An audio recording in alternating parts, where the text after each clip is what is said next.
சிலருடைய வாழ்க்கையில பார்த்தீங்கன்னா சந்தோஷம் இல்லை, சமாதானம் இல்லை, ஆசீர்வாதம் இல்லை. இதற்கு என்ன காரணம் அப்படின்னா மன்னியாமை என்கிற ஒரு வேறு அவருடைய வாழ்க்கையில் இருக்கிறது.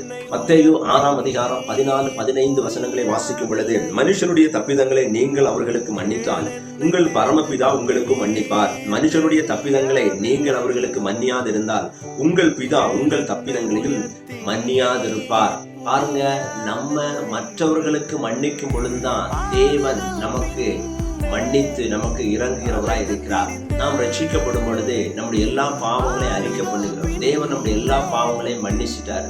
நம்ம எவ்வளோ காரியங்களை செஞ்சிருக்கோம், ஆனா ஆண்டவர் மன்னிச்சுட்டாரு. ஆனா அதே சமயத்துல நமக்கு விரோதமா ஒரு ஆள் எழும்பும் பொழுது, ஏதோ ஒரு வார்த்தையை பேசும்பொழுது, ஏதோ ஒரு காரியத்தை செய்யும் பொழுது அதை நம்மளால மன்னிக்கவே முடிய மாட்டேங்குது. அப்போ நம்ம இப்படி மன்னிக்காம இருக்கும் பொழுது, நம்ம அதுல வைராக்கியமா இருக்கும் பொழுது, எப்பவுமே அதையே நம்ம சிந்திச்சு கொண்டு இருக்கும் பொழுது, இது நம்முடைய வாழ்க்கையில ஒரு பெரிய ஒரு பிரச்சனை, போராட்டமா இருக்கு.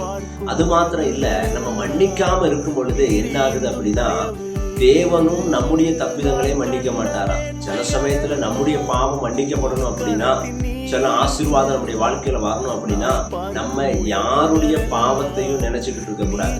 எல்லாரையும் மன்னிக்க நம்ம பழக வேண்டும். மன்னிக்கும் பொழுதுதான் தேவனுடைய ஆசீர்வாதத்தை நம்ம பார்க்க முடியும். கர்த்தருடைய மன்னிப்பை நம்முடைய வாழ்க்கையில பெற்றுக்கொள்ள முடியும். யாருக்காவது நீங்க மன்னிக்காம இருப்பீர்கள் என்றால் இன்றைக்கு ஆண்டுடைய கருத்துல ஒப்பு கொடுத்து மன்னிங்க. கர்த்தர் உங்களுடைய வாழ்க்கையில அற்புதங்களை செய்வார். Have a nice day. God bless you.